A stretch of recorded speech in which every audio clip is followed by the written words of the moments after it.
ആധുനികതയിൽ വിശ്വാസ ജീവിതം എന്നുള്ള വിഷയത്തിലേക്ക് ഞാൻ നിങ്ങളെല്ലാവരെയും സ്വാഗതം ചെയ്യുന്നു. ഒരുമിച്ച് ദൈവസന്നിധിയിൽ അല്പസമയം തിരുവചന ധ്യാനത്തിനായി നമുക്ക് ദൈവപാദപീഠത്തിലായിരിക്കാം. ഈ കാലഘട്ടങ്ങളിലെ വിശ്വാസ ജീവിതം എത്രത്തോളമായിരിക്കുന്നു എന്നും കഴിഞ്ഞുപോയ കാലഘട്ടങ്ങളിൽ വിശ്വാസ ജീവിതത്തിൽ വന്നതായിരിക്കുന്ന മാറ്റങ്ങളെക്കുറിച്ചുമൊക്കെയും വിശുദ്ധ തിരുവചനത്തിൻ്റെ ഏടുകളിൽ കൂടെ നമ്മൾ പഠിച്ചുകൊണ്ടിരിക്കുന്നു. ന്യായപ്രമാണ കാലഘട്ടം കഴിഞ്ഞു. പുതിയ നിയമ കൃപായുഗ കാലഘട്ടത്തിലേക്ക് സഭ പ്രവേശിച്ചിരിക്കുന്നു.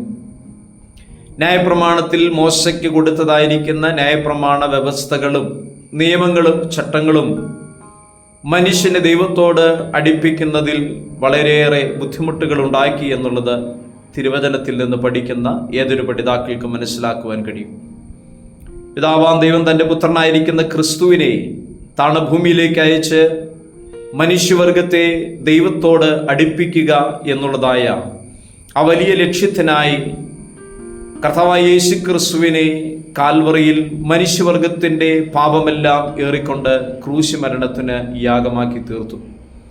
ക്രൂശിൽ പാപയാഗമരണമായി തീർന്നതായ ക്രിസ്തുവിൻ്റെ രക്തത്താൽ തന്നിൽ വിശ്വസിക്കുന്ന തൻ്റെ പ്രിയമുള്ളവർക്ക് ക്രിസ്തു യേശുവിൽ കൂടെ പിതാവിൻ്റെ സന്നിധിയിലേക്ക് അടുത്തു ചെല്ലുവാൻ ഉള്ളതായിരിക്കുന്ന അവകാശവും സാവകാശവും ക്രിസ്തുവിൽ കൂടെ ലഭിച്ചു. പ്രിയമുള്ളവരെ, സഭ അതിവേഗം കൃപായുഗം വിട്ട് ഉൽപ്രാവണത്തിലേക്ക് പ്രവേശിക്കുവാൻ അതിവേഗം തയ്യാറെടുത്തുകൊണ്ടിരിക്കുക. സഭ എത്രയും വേഗം ഈ ഭൂമിയിൽ നിന്ന് എടുക്കപ്പെടും. നിത്യതയിൽ സഹസ്രാബ്ദത്തിലേക്ക് സഭ ഇനി പ്രവേശിക്കാൻ, അല്ലെങ്കിൽ കർത്താവിനോട് ഒരുമിച്ചുള്ളതായിരിക്കുന്ന ഒരു കാലഘട്ടത്തിലേക്ക് സഭ പ്രവേശിക്കുവാനായി എത്രയും വേഗം വെമ്പൽ കൊണ്ടിരിക്കുകയാണ്. ന്യായപ്രമാണ കാലഘട്ട യുഗം അവസാനിക്കുകയില്ല എന്ന് വിശ്വസിച്ച യഹൂദന്മാരുടെ വിശ്വാസ രീതികൾക്ക് അന്തിമം കുറിച്ചുകൊണ്ട് കർത്താവായ യേശു ക്രിസ്തു ഈ താണഭൂമിയിലേക്ക് വന്നു. കർത്താവായ യേശു ക്രിസ്തുവിൻ്റെ ക്രൂശ് മരണത്തോടെ സഭയ്ക്ക് പുതിയൊരു യുഗം ആരംഭിക്കുവാൻ തുടങ്ങി. കർത്താവ് തൻ്റെ ശിഷ്യന്മാർക്ക് അപ്പവും വീഞ്ഞും ആമേൻ വിളമ്പിക്കൊടുക്കുമ്പോൾ ഇപ്രകാരം കർത്താവ് പറഞ്ഞു, ഇത് നിങ്ങൾക്ക് വേണ്ടി ചൊരിയപ്പെടുന്ന എൻ്റെ രക്തത്തിലെ പുതിയ നിയമം. ക്രിസ്തു തൻ്റെ രക്തത്താൽ പുതിയൊരു നിയമം സഭയ്ക്കായി, പുതിയ നിയമസഭയ്ക്കായി ഒരുക്കി കൊടുത്തു. കർത്താവ് പുതിയൊരു നിയമം എഴുതുകയും തൻ്റെ രക്തം കൊണ്ട് വീണ്ടെടുക്കപ്പെട്ട ദൈവജനത്തെ കൂട്ടിവരുത്തുകയും ചെയ്യുക മാത്രമല്ല, അതിനൊരു കാര്യസ്ഥനെ കൂടെ ആക്കി വെച്ചിട്ടാണ് കർത്താവ് ഇപ്രകാരം തൻ്റെ ശിഷ്യന്മാരോട് പറഞ്ഞു, ഞാൻ പോകുന്നു, ഞാൻ പോയാൽ കാര്യസ്ഥനെ നിങ്ങളുടെ മേൽ അയക്കും. പരിശുദ്ധാത്മാവെന്ന കാര്യസ്ഥൻ ഈ കാലഘട്ടങ്ങളിൽ സഭയുടെ മുഴുവൻ നിയന്ത്രണം ഏറ്റെടുത്തിരിക്കുന്നു. ആധുനികതയിൽ വിശ്വാസ ജീവിതത്തെക്കുറിച്ച് സംബന്ധിച്ച് പഠിക്കുമ്പോൾ ഈ കാലഘട്ടങ്ങളിലെ വിശ്വാസ ജീവിതത്തിന് വളരെയേറെ പോരായ്മകളും നമുക്ക് കാണുവാൻ കഴിയുന്നുണ്ട്. പലപ്പോഴും വിശ്വാസ ജീവിതത്തിൽ ദൈവത്തിൻ്റെ വചനത്തിനും ദൈവത്തിൻ്റെ പരിശുദ്ധാത്മാവിനും വളരെ പ്രാധാന്യം കുറഞ്ഞു പോകുന്നതായ ഒരു കാലഘട്ടത്തിലേക്ക് നാം പോയിക്കൊണ്ടിരിക്കുന്നു എന്നുള്ളത് വളരെ വേദനാജനകമായിരിക്കുന്ന ഒരു കാര്യമാണ്. ഒരു തിരുവചന വേദഭാഗം നമുക്ക് വായിക്കാം. റോമർക്കെഴുതിയ ലേഖനം 8-ാം അധ്യായം 9-ാമത്തെ വചനം. ക്രിസ്തുവിൻ്റെ ആത്മാവില്ലാത്തവൻ അവനുള്ളവനല്ല, അതുപോലെ ക്രിസ്തു ജീവനുള്ളവനിൽ പരിശുദ്ധാത്മാവ് വസിക്കുന്നു. ക്രിസ്തുവിൻ്റെ ആത്മാവില്ലാത്തവൻ അവനുള്ളവൻ അല്ല. പുതിയ നിയമസഭയ്ക്ക് ലഭിച്ചതായ ഏറ്റവും വലിയ ഭാഗ്യം ന്യായപ്രമാണ കാലഘട്ടങ്ങളിൽ ചില വ്യക്തികളെ മാത്രം തെരഞ്ഞെടുക്കുകയും ആ തെരഞ്ഞെടുപ്പിലൂടെ ആ വ്യക്തിയിലേക്ക് മാത്രം ദൈവത്തിൻ്റെ പരിശുദ്ധാത്മാവിനെ അഭിഷേകം ചെയ്യപ്പെടുകയും ചെയ്യുന്നു. ഉദാഹരണത്തിന് ശൗലിൻ്റെ മേൽ ദൈവത്തിൻ്റെ പരിശുദ്ധാത്മാവിനെ പകർന്നു. എന്നാൽ ദൈവത്തിന് അനിഷ്ടമായുള്ള പ്രവൃത്തി താൻ ചെയ്തു കഴിഞ്ഞപ്പോൾ ശൗലിൽ നിന്ന് ദൈവത്തിൻ്റെ ആത്മാവിനെ ദാവീദിലേക്ക് പകരപ്പെട്ടു. ഇങ്ങനെ ഓരോ കാലഘട്ടങ്ങളിലും ദൈവത്തിൻ്റെ പരിശുദ്ധാത്മാവിനെ വ്യത്യസ്തമായിരിക്കുന്ന വ്യക്തികളിലേക്ക് പകരപ്പെടുന്ന ഒരു കാഴ്ചയാണ് നമുക്ക് പഴയ നിയമത്തിൽ കാണുവാൻ കഴിയുന്നതെങ്കിൽ, പുതിയ നിയമത്തിൽ ആഗ്രഹിക്കുന്നവരുടെ മേൽ അവൻ പരിശുദ്ധാത്മാവിനെ ദാനമായി നൽകുന്നു. അപ്പോൾ ക്രിസ്തുവിൻ്റെ ആത്മാവില്ലാത്തവൻ അവനുള്ളവനല്ല. ഈ കാലഘട്ടങ്ങളിൽ പരിശുദ്ധാത്മാവിനെ കൂടാതെയുള്ളതായിരിക്കുന്ന ജീവിതം നയിക്കുന്ന ഒരുപാട് പേർ ഇന്നുണ്ട്. ഒരുപക്ഷെങ്കിൽ പറയുമായിരിക്കും, നിങ്ങളുടെ ഇടയിൽ ഒരുപക്ഷെ ചിന്തകൾ വരുവാൻ സാധ്യതയുണ്ട്, ഞാൻ രക്ഷിക്കപ്പെട്ട വ്യക്തിയാണ്, ഞാൻ സ്നാനപ്പെട്ട വ്യക്തിയാണ് എന്നൊക്കെയും ഒരുപക്ഷെ ചിന്തിക്കുന്നവരുടെ എണ്ണം വളരെ കൂടുതലാണ്. രക്ഷിക്കപ്പെടുകയും സ്നാനപ്പെടുകയും ചെയ്തു എന്നതുകൊണ്ട് മാത്രം ഒരു വ്യക്തി പരിശുദ്ധാത്മാവിനാൽ നിയന്ത്രിതനാകണമെന്ന് നിർബന്ധമില്ല. ഒരു വ്യക്തി പരിശുദ്ധാത്മാവിനാൽ നിയന്ത്രിതനാകണമെങ്കിൽ പരിശുദ്ധാത്മാവിൻ്റെ പ്രവൃത്തിക്ക് വേണ്ടി, പരിശുദ്ധാത്മാവിനെ നമ്മിൽ വസിക്കുന്നതിന് വേണ്ടി നാം ദൈവസന്നിധിയിൽ സ്വയം സമർപ്പിതരായി തീരേണ്ടതായിട്ടുണ്ട്. പരിശുദ്ധാത്മാവിൻ്റെ നിയന്ത്രണം നമ്മിൽ നടത്തേണ്ടതിന് പരിശുദ്ധാത്മാവിൻ്റെ കരങ്ങളിൽ നമ്മെ സമർപ്പിക്കപ്പെടേണ്ടതായിട്ടുണ്ട്. ദൈവത്തിന് നന്ദിയോടെ സ്തോത്രം. ചില വ്യക്തികൾ കാലഘട്ടങ്ങളിൽ ജീവിക്കുന്നത് രക്ഷിക്കപ്പെട്ടു, സ്നാനപ്പെട്ടു, എന്നാൽ ഓരോ ദിവസവും അവരുടെ ജീവിതത്തിൽ രക്ഷയുടെ അനുഭവവും മാനസാന്തരത്തിൻ്റെ അനുഭവവും കാത്തു സൂക്ഷിക്കുന്നുണ്ടോ എന്നുള്ളതായിരിക്കുന്ന ഒരു വലിയ ചോദ്യചിഹ്നം ഇന്ന് നിലനിൽക്കുകയാണ്. അതുപോലെ തന്നെ ക്രിസ്തുവിനോട് ചേരുവാൻ സ്നാനമേറ്റവരാണ് എന്ന് അഭിമാനത്തോട് പറയുമ്പോൾ സ്നാനത്തിന് ശേഷവും അവരുടെ ആത്മീക ജീവിതം എപ്രകാരമായിരിക്കുന്നു എന്നുള്ളതിനെക്കുറിച്ചും വളരെ ചിന്തനീയമാണ്. കേവലം സ്നാനപ്പെടുക, കേവലം രക്ഷിക്കപ്പെടുക, മാനസാന്തരപ്പെടുക എന്നീ 3 പ്രക്രിയയിൽ കൂടെ മാത്രം കടന്നു പോകുന്ന ഒരു വിശ്വാസ ജീവിതത്തിന് ഉടമയായിത്തീരുന്ന വ്യക്തികളാണോ നിങ്ങളെങ്കിൽ ഇന്ന് എനിക്ക് നിങ്ങളോട് ഓർപ്പിക്കുവാനുള്ളത്, ക്രിസ്തീയ വിശ്വാസ ജീവിതം എന്ന് വിശുദ്ധ ബൈബിൾ നമ്മെ അപ്പോസ്തലന്മാരുടെ ഉപദേശപ്രകാരം നമ്മെ പഠിപ്പിക്കുന്നത് അതുകൊണ്ട് മാത്രം തീരുന്നതല്ല.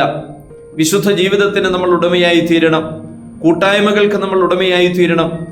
ഇന്ന് രക്ഷിക്കപ്പെട്ടതുകൊണ്ട്, മനസാന്തരപ്പെട്ട് രക്ഷിക്കപ്പെട്ട് കർത്താവിനോട് ചേരുവാൻ സ്നാനമേറ്റിരിക്കുന്നതായ പല വ്യക്തികളും കർത്താവുമായിട്ടുള്ള കൂട്ടായ്മ ബന്ധത്തിലേക്ക് പലപ്പോഴും അകന്നു നിൽക്കുന്നു. പലരും കൂട്ടായ്മകളിലില്ല, ആത്മീയ ആരാധനകളില്ല, വിശുദ്ധന്മാരോടുള്ളതായ കൂട്ടായ്മയും ബന്ധവുമില്ല, കർത്താവുമായിട്ടുള്ള ആത്മീക ബന്ധമില്ല. പലപ്പോഴും വിശ്വാസ ജീവിതത്തിൽ കൂട്ടായ്മയിൽ നിന്ന് അകന്നു മാറി നിൽക്കുന്നവരെ നമുക്ക് കാണുവാൻ കഴിയും. എന്നെ കേൾക്കുന്ന മാന്യശ്രോതാവേ, വിശ്വാസ ജീവിതം, ആത്മീകത എന്ന് പറയുന്നത് ഈ ആധുനിക കാലഘട്ടങ്ങളിൽ നാം വളരെയേറെ ചിന്തിക്കേണ്ടതാണ്. പല ഉപദേശങ്ങൾക്കും നമ്മൾ അടിമപ്പെട്ടു പോകുമ്പോൾ അപ്പോസ്തലനായിരിക്കുന്ന പൗലോസിന്റെ വചനങ്ങളും വാക്കുകളും നമ്മൾ ശ്രദ്ധിക്കണം. അപ്പോസ്തലനായിരിക്കുന്ന പൗലോസ് പലപ്പോഴും കർത്താവ് തനിക്ക് കൊടുത്ത വെളിപ്പാടിനനുസരിച്ചുള്ളതായ സുവിശേഷം ജനത്തോട് അറിയിച്ച് താൻ കടന്നു പോകുമ്പോൾ തൻ്റെ പിന്നാലെ പലരും കടന്നു വന്ന് ആ ജനത്തോട് ദുരുപദേശം പറഞ്ഞു കൊടുത്ത് ജനത്തെ ക്രിസ്തുവിൽ നിന്ന് അകറ്റിക്കളയുന്നത് നമുക്ക് കാണുവാൻ കഴിയും. വിശ്വാസ ജീവിതത്തിൽ ഈ കാലഘട്ടങ്ങളിൽ നാം വളരെ ശ്രദ്ധിക്കണം. നമ്മുടെ ക്രിസ്തീയ ജീവിതത്തിൽ പലപ്പോഴും നമുക്ക് ഈ നിലകളിലുള്ളതായിരിക്കുന്ന പോരായ്മകൾ സംഭവിക്കുന്നുണ്ടോ എന്നുള്ളത് നമ്മൾ ചിന്തിക്കേണ്ടതായിരിക്കുന്ന ഒരു വിഷയമാണ്. പലപ്പോഴും വിശ്വാസ ജീവിതത്തിൽ നമുക്ക് ദൈവത്തിൻ്റെ പരിശുദ്ധാത്മാവിനെ കൂടാതെയുള്ളതായിരിക്കുന്ന ജീവിതം ഈ കാലഘട്ടങ്ങളിൽ നമുക്ക് കാണുവാൻ കഴിയുകയാണ്. മറ്റൊരു തിരുവചനം ഇങ്ങനെ നമ്മൾ വായിക്കുന്നത് ഗലാത്യർക്ക് എഴുതിയ ലേഖനം 4-ാം അധ്യായത്തിൻ്റെ 6-ാമത്തെ തിരുവചനം. നിങ്ങൾ മക്കൾ ആകൊണ്ട് അബ്ബാ പിതാവേ എന്ന് വിളിക്കുന്ന സുപുത്രന്റെ ആത്മാവിനെ ദൈവം നമ്മുടെ ഹൃദയങ്ങളിൽ തന്നിരിക്കുന്നു. ദൈവം നമ്മുടെ ഹൃദയങ്ങളിൽ തന്നിരിക്കുന്ന ദൈവത്തിൻ്റെ പരിശുദ്ധാത്മാവിൻ്റെ ആത്മാവ് മക്കളാകൊണ്ട് അബ്ബാ പിതാവേ എന്ന് വിളിക്കുവാൻ സ്വപുത്രന്റെ ആത്മാവിനെയാണ് അവൻ നമുക്ക് തന്നിരിക്കുന്നത്. വീണ്ടും ജനനം എന്നുള്ളതായിരിക്കുന്ന വലിയ ദൈവിക പദ്ധതിയിൽ കൂടെ പ്രവേശിക്കുന്ന ഒരു ദൈവവൈതലിനെ സംബന്ധിച്ച് നമുക്ക് ലഭിച്ചതായിരിക്കുന്ന ഏറ്റവും വലിയ ഭാഗ്യം, നാം ക്രിസ്തുവിനോട് ചേരുവാൻ സ്നാനമേൽക്കുമ്പോൾ തൻ്റെ പുത്രൻ്റെ ആത്മാവ് നമ്മിൽ വസിക്കുന്നുണ്ട് എന്നുള്ളതായിരിക്കുന്ന ഉത്തമ ബോധ്യം നമുക്കുണ്ടാകണം. എന്നാൽ ഈ കാലഘട്ടങ്ങളിൽ പലരും ചിന്തിക്കുന്നതും പലരും വിലയിരുത്തുന്നതും സ്നാനം എന്നതായിരിക്കുന്ന ദൈവവചനത്തിൽ നമ്മെ പഠിപ്പിക്കുന്ന ആ വലിയ പ്രക്രിയയിൽ കൂടെ നമ്മൾ കടന്നു പോകുമ്പോൾ സ്വർഗത്തിൽ പോകുവാൻ അത് മാത്രം മതി എന്ന് വിശ്വസിക്കുന്ന ഒരു കാലഘട്ടത്തിൽ കൂടെ കടന്നു പോകുകയാണ്. പലരും ഇപ്രകാരം പറഞ്ഞിട്ടുണ്ട്, ഞാൻ സ്നാനപ്പെട്ട വ്യക്തിയാണ്, അതുകൊണ്ട് ഞാൻ ഇനി സ്വർഗത്തിൽ പോകുമെന്ന്. വിശുദ്ധ തിരുവചനത്തിൽ അങ്ങനെ പറയുന്നുണ്ടോ എന്ന് ചോദിച്ചു കഴിഞ്ഞാൽ വളരെ ദയനീയമായി എനിക്ക് പറയേണ്ടി വരും. ക്രിസ്തീയ ജീവിതത്തിൻ്റെ പ്രഥമമായിരിക്കുന്ന പ്രാരംഭഘട്ടങ്ങളെക്കുറിച്ചാണ് സ്നാനം നമ്മെ പഠിപ്പിക്കുന്നത്. എന്നാൽ അതിനുശേഷവും അനേക പ്രക്രിയയിൽ കൂടെ നമ്മൾ കടന്നു പോകേണ്ടതായിട്ടുണ്ട്. പരിശുദ്ധാത്മാവിൻ്റെ അഭിഷേകം പ്രാപിക്കണം, കൂട്ടായ്മ ആചരിക്കണം, അപ്പം നുറുക്ക്, ഇങ്ങനെ ഒത്തിരി കാര്യങ്ങൾ ക്രിസ്തീയ ജീവിതത്തിൻ്റെ ഭാഗമാണ്. കേവലം സ്നാനപ്പെട്ടു, ഇനി എൻ്റെ ജീവിതത്തിൽ മറ്റൊരു കാര്യത്തിനും എനിക്ക് ആവശ്യമില്ല സ്വർഗത്തിൽ പോകുന്നതിന് എന്ന് ചിന്തിക്കുന്നവരുടെ എണ്ണം വർദ്ധിച്ചുകൊണ്ടിരിക്കുക. അപ്പോൾ ആധുനികത കാലഘട്ടങ്ങളിൽ, ഈ കാലഘട്ടങ്ങളിൽ വിശ്വാസ ജീവിതത്തെ സംബന്ധിച്ച് നമ്മൾ പരിശോധിക്കുമ്പോൾ ഒരുപാട് പോരായ്മകൾ വിശ്വാസ ജീവിതത്തിൽ സംഭവിച്ചിട്ടുണ്ട്. കഴിഞ്ഞുപോയ കാലഘട്ടങ്ങളിൽ നമ്മുടെ പൂർവ്വപിതാക്കന്മാർ അവർ സത്യമായി ദൈവത്തെ ആരാധിച്ചു. ദൈവത്തിൻ്റെ വചനം, അവർക്ക് വിദ്യാഭ്യാസം അത്ര കണ്ടില്ലായിരുന്നുവെങ്കിൽ പോലെയും ദൈവസന്നിധിയിൽ ദൈവത്തിൻ്റെ വചനത്തെ ആഴമായി വിശ്വസിക്കുകയും ദൈവത്തിൻ്റെ കൽപ്പനകളും ദൈവത്തിൻ്റെ വചനത്തെ ഉൾക്കൊള്ളുവാൻ തയ്യാറായിരുന്ന ഒരു കാലഘട്ടമായിരുന്നു. ഈ കാലഘട്ടങ്ങളിലേക്ക് വരുമ്പോൾ കേവലം പരിശുദ്ധാത്മാവിനെ പ്രാപിക്കുവാൻ പോലും ആഗ്രഹിക്കാത്ത ഒരു തലമുറയിലേക്ക് വന്നു വീട്ടുകൊണ്ടിരിക്കുകയാണ്. കർത്താവായ യേശുക്രിസ്തു ഇപ്രകാരം തൻ്റെ വരവിനോടുള്ള ബന്ധത്തിൽ ഓർപ്പിച്ചതായ ഒരു കാര്യമുണ്ട്. സ്തോത്രം, ലോത്തിന്റെ കാലം പോലെയുള്ളതായിരിക്കുന്ന ഒരു കാലം വരുമെന്ന്. തീർച്ചയായും ഈ കാലഘട്ടത്തെ നമ്മൾ വിചിന്തനം ചെയ്ത് കഴിയുമ്പോൾ ലോത്തിന്റെ കാലഘട്ടം അല്ലെങ്കിൽ സൊദോം ഗൊമോറയുടേതായിരിക്കുന്ന ഒരു കാലഘട്ടം പോലെയുള്ള കാലഘട്ടത്തിലേക്ക് നമ്മുടെ ലോകം അതിവേഗം ഓടിക്കൊണ്ടിരിക്കുകയാണ്. ഈ ലോകത്തിൻ്റെ മോഹത്തിൻ്റെ പിന്നാലെ ഓടുന്നതായിരിക്കുന്ന ഒരു യുവതലമുറയും നമ്മൾ കാണുകയാണ്. വളരെ ദയനീയമാണ് ഈ തലമുറയുടെ യാത്ര എന്നുള്ളത് നമുക്ക് പറയാതിരിക്കുവാൻ കഴിയത്തില്ല. പ്രിയമുള്ളവരെ, ദൈവത്തിൻ്റെ വചനം നമ്മളോട് പഠിപ്പിക്കുന്നത് ക്രിസ്തുവിൻ്റെ ആത്മാവില്ലാത്തവൻ അവനുള്ളവനല്ല. ദൈവത്തിൻ്റെ പരിശുദ്ധാത്മാവ് ഇന്ന് പലപ്പോഴും യുവജനങ്ങളിൽ വസിക്കുന്നുണ്ടോ എന്നുള്ളത് സംശയമാണ്. ഞാൻ 100% അതിനകത്ത് എല്ലാ യുവജനങ്ങളെയും ഉൾപ്പെടുത്തിക്കൊണ്ടല്ല ഞാൻ പറയുന്നത്. എന്നാൽ നല്ലൊരു ശതമാനവും യുവാക്കളുടെ ഇടയിലും ഈ കാലഘട്ടത്തിൽ യുവാക്കളെന്ന് മാത്രമല്ല മധ്യവയസ്കരായിരിക്കുന്നവരുടെ ഇടയിലും നമുക്ക് കാണുവാൻ കഴിയുന്നത് പരിശുദ്ധാത്മാവിൻ്റെ പ്രവൃത്തി എത്രത്തോളം ഉണ്ട് എന്നുള്ളതാണ്. നിരന്തരമായ പരിശുദ്ധാത്മാവിൻ്റെ സഹവാസം നമ്മിലുണ്ടാകണം. പരിശുദ്ധാത്മാവാണ് സഭയെ ഒരുക്കിക്കൊണ്ടിരിക്കുന്നത്. പരിശുദ്ധാത്മാവാണ് സഭയെ കാഹളം കേൾക്കുന്ന മാത്രയിൽ പറന്നുയരുവാൻ വേണ്ട ശക്തി പകരുന്നത്. പരിശുദ്ധാത്മാവ് ഈ കാലഘട്ടങ്ങളിൽ ശുദ്ധവും ശുഭ്രവുമായിരിക്കുന്ന വിശേഷ വസ്ത്രത്തിന് ഉടമയാക്കി തീർത്തുകൊണ്ട് സഭയെ അതിവേഗം ഒരുക്കിക്കൊണ്ടിരിക്കുകയാണ്. അങ്ങനെയെങ്കിൽ പരിശുദ്ധാത്മാവിന് വിധേയപ്പെടാത്തതായ, പരിശുദ്ധാത്മാവിൻ്റെ പ്രവർത്തികൾക്കും പരിശുദ്ധാത്മാവിൻ്റെ ഹിതത്തിനും വിധേയപ്പെടാത്തതായ ഒരു വ്യക്തിയെ സംബന്ധിച്ച് കർത്താവിൻ്റെ കാഹളം കേൾക്കുന്ന മാത്രയിൽ എടുക്കപ്പെടുക എന്നുള്ളത് വളരെ ബുദ്ധിമുട്ടേറിയ ഒരു കാര്യമാണ്. ഗലാത്യർക്ക് എഴുതിയ ലേഖനത്തിൽ എങ്ങനെയാണ് കണ്ടത്? നിങ്ങൾ മക്കളാകുകൊണ്ട് അപ്പാ പിതാവേ എന്ന് വിളിക്കുന്ന സ്വപുത്രന്റെ ആത്മാവിനെ ദൈവം നമ്മുടെ ഹൃദയങ്ങളിൽ അയച്ചു. ദൈവത്തിൻ്റെ പരിശുദ്ധാത്മാവിനെ മനുഷ്യ ഹൃദയങ്ങളിലേക്ക് പകരപ്പെട്ടത് നാം ഒരിക്കലും നമ്മെ തന്നെ ശുദ്ധീകരിപ്പാൻ കഴിയത്തില്ല. നമ്മുടെ കുറവശങ്ങളും നമ്മുടെ തെറ്റുകളും ഈ ലോകത്തിലായിരിക്കുമ്പോൾ ജീവിതത്തിൽ വരുവാൻ സാധ്യതകളുണ്ട്. എന്നാൽ ആ തെറ്റുകുറ്റങ്ങളെ കണ്ട് തിരിച്ചറിയുവാനും ഞാൻ ചെയ്തത് തെറ്റാണോ, ഞാൻ ചെയ്തത് കുറ്റമാണോ എന്നുള്ളത് തിരിച്ചറിഞ്ഞ് നമ്മെ തന്നെ ശോധന ചെയ്ത് നല്ലത് മുറുകെ പിടിക്കുവാൻ വേണ്ടതായിരിക്കുന്ന ഒരു കഴിവ് ഒരുപക്ഷെങ്കിൽ മനുഷ്യന് അത്രത്തോളം ഉണ്ടാകണമെന്നില്ല. ദൈവത്തിന് സ്തോത്രം. ദൈവത്തിൻ്റെ പരിശുദ്ധാത്മാവ് ഇതിനായി നമ്മിൽ പകർന്നിരിക്കുന്നു. ഈ ലോകത്തിലാണ് നമ്മൾ ആയിരിക്കുന്നതെന്ന് ദൈവത്തിന് നന്നായിട്ടറിയാം. ഈ ലോകം സാത്താൻ്റെ പിടിയിലകപ്പെട്ട് കിടക്കുന്നു. ലോകത്തിൻ്റെ പ്രഭു എന്ന് കർത്താവ് പലപ്പോഴും അവൻ ഓർപ്പിച്ചിട്ടുണ്ട്. അങ്ങനെയെങ്കിൽ ഈ ലോകത്തിൽ വസിക്കുന്ന ഓരോ ദൈവത്തിൻ്റെ പൈതലും അവർ വസിക്കുന്ന ഇടം എങ്ങനെയുള്ളത് എന്ന് പെർഗമോസ് സഭയോട് പറയുമ്പോൾ ആ ദൂതിനകത്തുണ്ട്, നീ സാത്താൻ്റെ സിംഹാസനം ഇരിക്കുന്നിടത്ത് നീ വസിക്കുന്നു എന്ന് ഞാൻ അറിയുന്നു എന്ന് ഓർപ്പിക്കുക. അപ്പോൾ ഈ കാലഘട്ടങ്ങളിൽ ദൈവമക്കൾ സഭ ഈ ഭൂമിയിൽ ആയിരിക്കുമ്പോൾ ഒരു കാര്യം നിശ്ചയമാണ്, ഈ ഭൂമി സാത്താൻ്റെ അധീനതയിൽ കിടക്കുന്നു. അതുകൊണ്ട് തന്നെ ഇവിടെ ഒരു ജയജീവിതം ആവശ്യമാണ് ക്രിസ്തുവിൻ്റെ സഭയ്ക്ക്, ദൈവമക്കൾക്ക്. നല്ലൊരു ജയജീവിതത്തിന് നമുക്ക് ഉടമയായി തീരുവാൻ കഴിഞ്ഞില്ല എങ്കിൽ തീർച്ചയായും നഷ്ടമാകുന്നത് നാം ഓടിയതും അധ്വാനിച്ചതും വൃഥാവായി പോകുവാനിടയായി തീരും. ഈ കാലഘട്ടങ്ങളിൽ വിശ്വാസ ജീവിതത്തിനിടയിലേക്ക് കയറി വരുന്നതായിരിക്കുന്ന ലോകത്തിൻ്റെതായ പല പഠിപ്പിക്കലുകളും ലോകത്തിൻ്റെതായ പല ചിന്തകളും ലോകത്തിൻ്റെതായിരിക്കുന്ന ചില പ്രവർത്തികളും നമുക്ക് കാണുവാൻ കഴിയുന്നുണ്ട്. ഇത് പലപ്പോഴും മനുഷ്യരുടെ ഹൃദയങ്ങളിലേക്ക്, ദൈവമക്കളുടെ ഹൃദയത്തിലേക്ക്, ജീവിതത്തിലേക്ക് പ്രവേശിക്കുന്നത് നാം പോലും അറിയാതെയാണ്. പലപ്പോഴും നമ്മുടെ എല്ലാം വിശ്വാസ ജീവിതത്തെ ഗ്രാജുവലി പതിയെ കാർന്നു തിന്നുന്ന വലിയ ഒരു അസുഖത്തെ പോലെ അത് നമ്മുടെ ക്രിസ്തീയ ജീവിതത്തെ ബാധിച്ചു കൊണ്ടിരിക്കുന്ന ഒരു കാലഘട്ടത്തിൽ കൂടിയേ കടന്നു പോകുന്നത്. അതുകൊണ്ട് തന്നെ ഈ കാലഘട്ടത്തിൽ നമുക്ക് ഏറ്റവും അത്യന്താപേക്ഷിതമായിരിക്കുന്ന ഒരു കാര്യമാണ് ദൈവത്തിൻ്റെ വചനവും ദൈവത്തിൻ്റെ പരിശുദ്ധാത്മാവും എന്നുള്ളത്. പരിശുദ്ധാത്മാവിനെ ഒഴിവാക്കി നിർത്തിക്കൊണ്ട് ഒരു ക്രിസ്തീയ ജീവിതമില്ല എന്നുള്ളത് നമ്മൾ മനസ്സിലാക്കണം. അതുപോലെ തന്നെ ഇമ്പോർട്ടൻ്റ് ആണ് ദൈവത്തിൻ്റെ വചനം എന്നുള്ളത്. ദൈവത്തിൻ്റെ തിരുവചനത്തെ വിശ്വാസ ജീവിതത്തിൽ നിന്ന് നമുക്ക് മാറ്റി നിർത്തുവാൻ കഴിയുകയില്ല. വിശ്വാസ ജീവിതത്തിൽ നമുക്ക് ദൈവത്തിൻ്റെ തിരുവചനം ഒഴിവാക്കുവാൻ കഴിയുന്ന ഒരു കാര്യമില്ല. വിശ്വാസ ജീവിതം നല്ല നിലകളിൽ മുമ്പോട്ട് നയിക്കണം എന്ന് ആഗ്രഹിക്കുന്ന ഏതൊരു വ്യക്തിയെ സംബന്ധിച്ചും ദൈവത്തിൻ്റെ വചനത്തിനും പരിശുദ്ധാത്മാവിനും അവരുടെ ജീവിതത്തിൽ പ്രാധാന്യം വളരെ വലുതാണ്. ദൈവത്തിന് സ്തോത്രം. നിങ്ങളിലിരിക്കുന്ന ദൈവത്തിൻ്റെ പരിശുദ്ധാത്മാവിൻ്റെ മന്ദിരമാകുന്നു നിങ്ങളുടെ ശരീരമെന്നും നിങ്ങൾ താന്താങ്ങൾക്കുള്ളവരല്ല എന്നും അറിയുന്നില്ലയോ? 1 കൊരിന്ത്യർക്ക് എഴുതിയ ലേഖനം 6-ാം അധ്യായത്തിൻ്റെ 19-ാമത്തെ വചനം പറയുന്നു, നിങ്ങളിലിരിക്കുന്ന ദൈവത്തിൻ്റെ പരിശുദ്ധാത്മാവിൻ്റെ മന്ദിരമാകുന്നു നിങ്ങളുടെ ശരീരമെന്നും നിങ്ങൾ താന്താങ്ങൾക്കുള്ളവരല്ല എന്നും അറിയുന്നില്ലയോ? ഏറ്റവും അധികം മനസ്സിലാക്കേണ്ട രണ്ടാമത്തെ മറ്റൊരു വിഷയമാണ് നമ്മൾക്കുള്ളവരല്ല. വീണ്ടും ജനനം പ്രാപിച്ച ഒരു ദൈവത്തിൻ്റെ പൈതൽ ദൈവത്തിൻ്റെ പരിശുദ്ധാത്മാവിന് വസിക്കുവാനുള്ള മന്ദിരമാണ് അവരുടെ ശരീരം എന്നുള്ളത് തിരിച്ചറിയണം. മറ്റൊരു കാര്യമാണ്, നാം ഇനി നമ്മൾക്കുള്ളവരല്ല.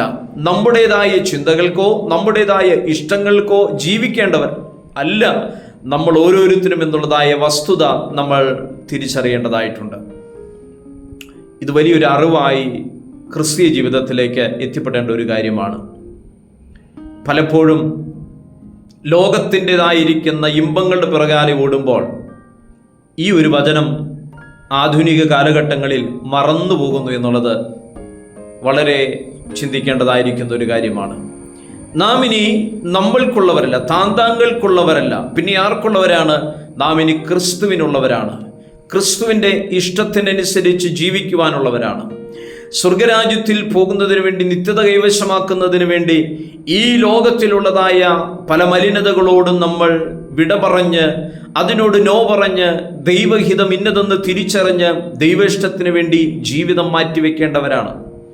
ഈ വചനങ്ങളൊക്കെയും വിശുദ്ധ ബൈബിളിൽ എഴുതിയിട്ടുണ്ട് നമുക്ക് വേണ്ടിയിട്ട്. എന്നാൽ ഈ വചനങ്ങളെ മനസ്സിലാക്കാത്തിടത്തോളം കാലം ഈ വചനമനുസരിച്ച് ഈ പ്രമാണത്തിൽ ജീവിക്കുവാൻ നമുക്ക് കഴിയാതെ പോകും. ദൈവത്തിൻ്റെ പരിശുദ്ധാത്മാവിന് നമ്മിൽ ക്രിയ ചെയ്യണമെങ്കിൽ ദൈവത്തിൻ്റെ പരിശുദ്ധാത്മാവിന് നമ്മിൽ വസിപ്പാൻ കഴിയണം. വചനം അങ്ങനെയാണ് വായിച്ചത്, നിങ്ങളിൽ ഇരിക്കുന്ന ദൈവത്തിൻ്റെ പരിശുദ്ധാത്മാവ്, നമ്മിൽ ഇരിക്കുന്ന അല്ലെങ്കിൽ നമ്മിൽ വസിക്കുന്ന ദൈവത്തിൻ്റെ പരിശുദ്ധിയാത്മാവ്.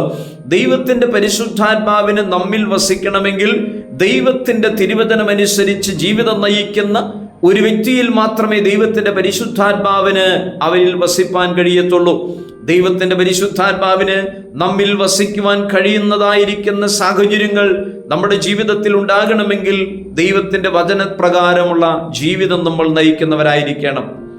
ഈ ലോകത്തിൽ ഈ കാലഘട്ടങ്ങളിൽ കാണുന്ന പലവിധമായിരിക്കുന്ന ലോകത്തിൻ്റെ ഇമ്പങ്ങളുടെ പിറകാലെ ഓടുവാൻ ത്വരിതപ്പെടുന്നവരോട് ദൈവത്തിൻ്റെ വചനം ഇപ്രകാരമാണ് പറയുന്നത്, നിങ്ങൾ ഇനി താന്താങ്ങൾക്കുള്ളവരല്ല. കഴിഞ്ഞ കാലങ്ങളിൽ രക്ഷയുടെ അനുഭവത്തിലേക്ക് വരുന്നതിന് മുൻപ്, വിശ്വാസ ജീവിതത്തിലേക്ക് വരുന്നതിന് മുൻപ് ഉള്ളതായ കാലഘട്ടം എൻ്റെ യഥേഷ്ടം ഞാൻ ജീവിച്ച വ്യക്തിയാണ്. ലോകത്തിൻ്റെ ഇമ്പങ്ങൾക്കനുസരിച്ച് ജീവിച്ച വ്യക്തിയാണ്. മദ്യപാനിയായിരുന്നിരിക്കാം, പുകവലിക്കുന്നവനായിരുന്നിരിക്കാം, മറ്റേതെങ്കിലും വെറുക്കൂത്തുകളിലോ ശയനമോഹങ്ങളിലോ ജീവിച്ച വ്യക്തിയായിരുന്നിരിക്കാം. പക്ഷേ ക്രിസ്തുവിനെ അറിഞ്ഞ കാലഘട്ടം മുതൽ കർത്താവ് ഇപ്രകാരമാണ് ആ വേശ്യാസ്ത്രീയായിരിക്കുന്ന സ്ത്രീയോട് പ്രകാരം പറഞ്ഞു, മേലാൽ നീ പാപം ചെയ്യരുത്. ഇതുവരെയുള്ള പാപത്തിന് വിരാമമിട്ടുകൊണ്ട് രക്ഷയുടെ അനുഭവത്തിലേക്ക് കടന്നു വന്ന ഒരു വ്യക്തിയോട് സ്വർഗത്തിന് പറയുവാനും ഇത് തന്നെയാണുള്ളത്, മേലാൽ നീ പാപം ചെയ്യരുത്.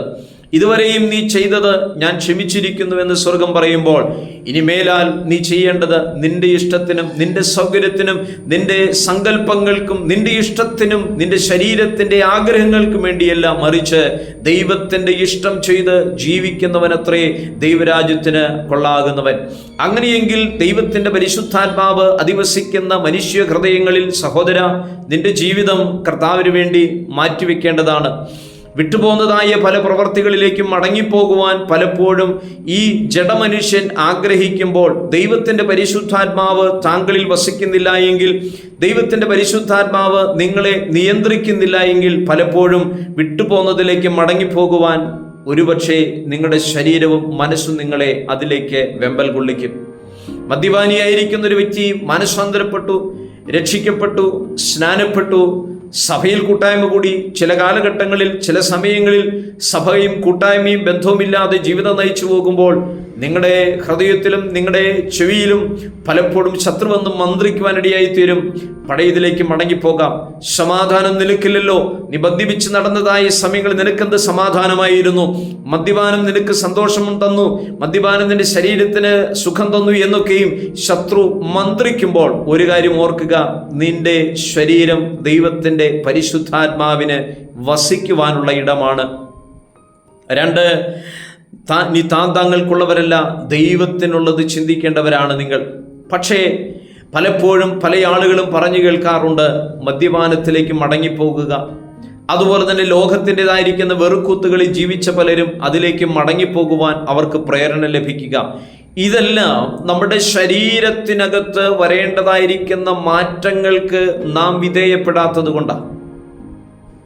കേവലം ഒരു സ്നാനം എന്നുള്ളതായിരിക്കുന്ന പ്രക്രിയയിൽ കൂടെ കടന്നു പോകുമ്പോൾ ഓർക്കുക, ശരീരത്തിൻ്റെ അഴുക്ക് മാത്രം കളയുവാനല്ല, നിന്റെ മനസ്സിൻ്റെ അഴുക്ക് കൂടെ കഴുകി കളയുവാൻ അതുകൊണ്ട് കഴിയണം. എന്ന് പറഞ്ഞാൽ പഴയ കാര്യങ്ങൾ നിന്നെ ഓർമ്മപ്പെടുത്തുമ്പോൾ, ചിന്തിക്കുമ്പോൾ അതിനെ ദൈവത്തിൻ്റെ പരിശുദ്ധാത്മാവിന് വിട്ടുകൊടുത്തുകൊണ്ട്, പരിശുദ്ധാത്മാവേ എന്നിൽ എൻ്റെ കാര്യങ്ങൾ കർത്തവ്യം ചെയ്യണമേ, നേതൃത്വം കൊടുക്കണമേ, കാര്യസ്ഥനായി എന്നോട് കൂടിയിരുന്ന് എന്നെ നേർനിലത്തിൽ വഴി നടത്തണമെന്ന് സമർപ്പിക്കാത്തിടത്തോളം കാലം പലപ്പോഴും നമുക്ക് പഴയതിലേക്ക് മടങ്ങിപ്പോകുവാനുള്ള പ്രേരണ ലഭിക്കും. സാഹചര്യം നമ്മുടെ മുന്നിൽ കിടക്കുകയാണ്. ശത്രു എപ്പോഴും പടിവാതിക്കൽ കിടക്കുകയാണ്. ആ ശത്രുവിൻ്റെ ആഗ്രഹം എപ്പോഴും നിന്നോട് തന്നെയാണ്. നിന്നിലൊരു പോരായ്മ കാണുമ്പോൾ, നിന്നിലൊരു കുറവശം കാണുമ്പോൾ, അത് നിന്റെ ശരീരത്തിൽ വേണമെന്നില്ല, നിന്റെ മനസ്സിനകത്ത് പാപം ചെയ്യണമെന്നും പാപത്തിൻ്റെ പ്രവർത്തികൾ കഴിഞ്ഞ കാലഘട്ടങ്ങളിൽ ചെയ്തത് വീണ്ടും എനിക്ക് ചെയ്യണമെന്ന് ഹൃദയത്തിനകത്തൊന്ന് ചിന്തിച്ചാൽ ഉടനെ ശത്രു നിന്നിൽ കടന്നു കയറി ആ പഴയതിലേക്ക് നിന്നെ മടക്കിക്കൊണ്ടുവരുവാൻ പ്രേരിപ്പിക്കുവാൻ തുടങ്ങും. അതുകൊണ്ട് ആധുനികതയിൽ വിശ്വാസ ജീവിതത്തിൽ ശ്രദ്ധിക്കേണ്ടതായ വളരെ പ്രധാനപ്പെട്ട ഒരു കാര്യമാണ് പരിശുദ്ധാത്മാവിന് നിങ്ങൾ വിധേയപ്പെടുക. ദൈവത്തിൻ്റെ പരിശുദ്ധാത്മാവ് നിങ്ങളുടെ ഉള്ളത്തിൽ വസിക്കുന്നു. നിങ്ങളുടെ ശരീരം ദൈവത്തിൻ്റെ പരിശുദ്ധാത്മാവിൻ്റെ മന്ദിരമാകുന്നു. ഇനി നിങ്ങൾക്കുള്ളവരായിട്ടല്ല ജീവിക്കേണ്ടത്, കർത്താവിനുള്ളത് ചിന്തിക്കുകയും കർത്താവിനുള്ളത് പ്രവർത്തിക്കുകയും ചെയ്യണമെന്ന് ഓർമ്മിക്കുന്നു. പലപ്പോഴും ആ നിലകളിലുള്ളതായ ചിന്തകളെ വിട്ടുകൊണ്ട് ഈ കാലഘട്ടത്തിനനുസരിച്ച് ജീവിക്കുമ്പോൾ ഓർക്കുക, വിശ്വാസ ജീവിതത്തിൽ നിന്ന് പലരും ഇന്ന് അകന്നു പോകുന്നതിന് കാരണമായി തീരുന്നു. എന്നെ കേൾക്കുന്ന വാത്സല്യ ശ്രോതാക്കളോട് ഞാൻ ഓർപ്പിക്കുന്നു, ആധുനികതയിൽ വിശ്വാസ ജീവിതത്തിൻ്റെ പതനത്തിനൊരു കാരണം പരിശുദ്ധാത്മാവിനെ ഉൾക്കൊള്ളേണ്ടതുപോലെ ഉൾക്കൊള്ളാതെ, പരിശുദ്ധാത്മാവിനെ അനുസരിക്കേണ്ടതുപോലെ അനുസരിക്കാതെ, ലോകത്തും പരിശുദ്ധാത്മാവും ദൈവികവും ആത്മീകതയും എല്ലാം കൂട്ടിക്കുഴച്ചുകൊണ്ട് ഒരു മിക്സഡ് പരുവത്തിനുള്ള ക്രിസ്തീയ ജീവിതമല്ല യഥാർത്ഥ ക്രിസ്തീയ ജീവിതം. ഞായറാഴ്ചയിൽ പള്ളിയിൽ പോകുന്നു, ബാക്കിയുള്ള ദിവസങ്ങളിൽ യഥേഷ്ടം ജീവിതം നയിക്കുന്നു. മദ്യപിക്കുവാൻ താല്പര്യപ്പെടുന്നവർ മദ്യപാനത്തിലേക്ക് പോകുന്നു. മറ്റെല്ലാ വെറുക്കുത്തുകളിലേക്ക് പോകാൻ ആഗ്രഹിക്കുന്നവർ അത് അങ്ങനെ പോകുന്നു. വീണ്ടും ഒരു ഞായറാഴ്ച വരുന്നു, വീണ്ടും പള്ളിയിലേക്ക് കടന്നു പോകുന്നു. സഹോദര, നീ ഒരിക്കലും സ്വർഗരാജ്യത്തിന് അവകാശിയല്ല. സ്വർഗം നിന്നെ കൈക്കൊള്ളുകയില്ല. കാഹളം കേൾക്കുന്ന മാത്രയിൽ ക്രിസ്തുവിൻ്റെ സഭ ഇവിടുന്ന് പറന്നുയരുമ്പോൾ സഹോദര, നീ തള്ളപ്പെടുവാനിടയായിത്തീരും. വത്സല്യ സഹോദരി, സ്തോത്രം പറയുന്നുണ്ടായിരിക്കാം, ദൈവത്തെ ആരാധിക്കുന്നുണ്ടായിരിക്കാം, പക്ഷേ നിങ്ങളുടെ ഹൃദയം ദൈവത്തിൻ്റെ പരിശുദ്ധാത്മാവിന് വിട്ടുകൊടുത്തില്ല എങ്കിൽ, പരിശുദ്ധാത്മാവ് നിങ്ങളുടെ ഹോൾ ബോഡി ഹോൾ ലൈഫിനെ നിയന്ത്രിക്കുവാൻ നിങ്ങൾ ഏൽപ്പിച്ചു കൊടുത്തില്ല എങ്കിൽ, പരിശുദ്ധാത്മാവെന്ന കാര്യസ്ഥൻ നിങ്ങളിൽ നിയന്ത്രണം നടത്തുകയില്ല. അവൻ കാര്യസ്ഥന് നിങ്ങളുടെ മേൽ അധികാരമില്ലാതെ വരും. അതുകൊണ്ട് ഈ കാലഘട്ടങ്ങളിൽ ദൈവത്തിൻ്റെ പരിശുദ്ധാത്മാവിന് നമ്മിൽ പ്രവർത്തിക്കുവാനുള്ളതായ പൂർണ്ണ സ്വാതന്ത്ര്യവും പൂർണ്ണ അധികാരവും നമുക്ക് ഏൽപ്പിച്ചു കൊടുക്കാം. കർത്താവിൻ്റെ വരവ് ആസന്നമായിരിക്കുന്നു. വരവിനായിട്ട് നമുക്ക് ഒരുക്കപ്പെടാം. ആധുനികതയിൽ വിശ്വാസ ജീവിതത്തിൽ പരിശുദ്ധാത്മാവിൻ്റെ പ്രവൃത്തിക്ക് കൂടുതൽ പ്രാധാന്യം കൊടുത്തുകൊണ്ട് നമുക്ക് മുന്നേറാം. ഈ വചനങ്ങളാൽ ദൈവം നമ്മെ അനുഗ്രഹിക്കട്ടെ. God bless you.